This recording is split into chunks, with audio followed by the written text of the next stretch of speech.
Hey guys, Brandon here, and today we're taking a look at the... Guys, are you sure this is the right company? Okay.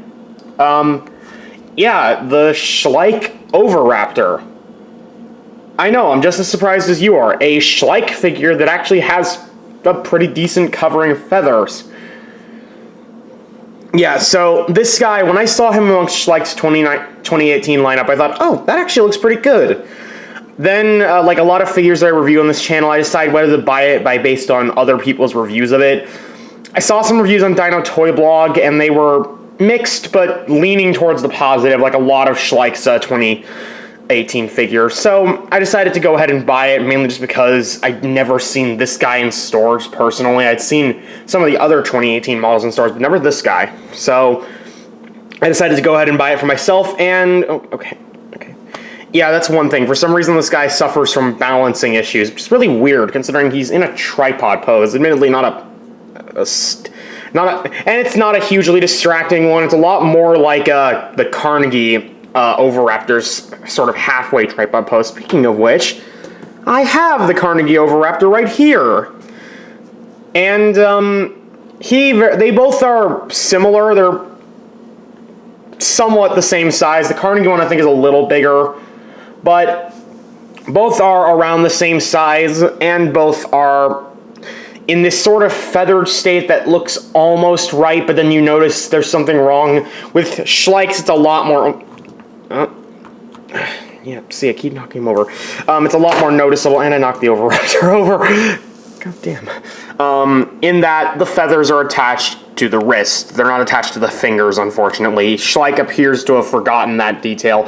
But you know what? This thing actually has feathers, and it has a pretty decent covering of them, so I'm willing to forgive that for once, Schleich, because you guys actually tried to make this thing feathered. Unfortunately, some of the details of this figure are a little strange looking. The head especially, it's very odd looking. This Oviraptor, a lot of people have seen it compared to a grumpy old man, and that is very true. Also, for some reason, that weird tooth thing you sometimes see Oviraptorids get this restored with, it's in there, but it's restored to the point that it kind of looks like this thing has buck teeth coming out of its throat. It's kind of disturbing.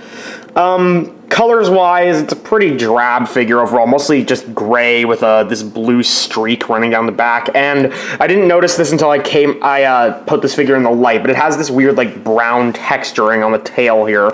Not sure what that's about, especially since it doesn't really fit with the rest of the color scheme, but meh. And it also has yellow eyes, which seem to be a rather popular color for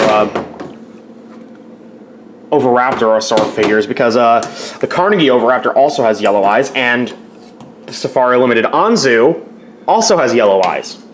In fact, I think the Carnegie Caudipteryx also has yellow eyes. The only Oviraptor I have with me that doesn't have yellow eyes is the new Safari Cetipati, which has, like, orange eyes.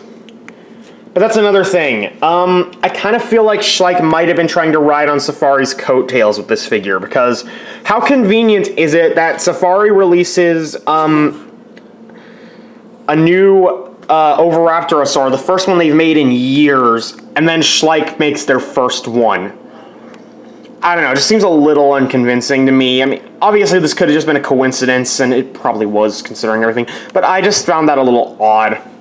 Now, there's something else about this figure that... Now, with these guys, they're, all three Safari Oviraptor are made of this really hardened, really nice plastic that... Okay, come on, please stand up. I don't know why, the Anzu really has problems standing up sometimes.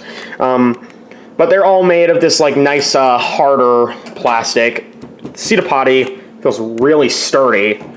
But this guy being a Carnegie figure feels like he could snap at any minute. But all of them are made of a hardened plastic. This guy, for whatever reason, is made of this really weird, kind of rubbery plastic.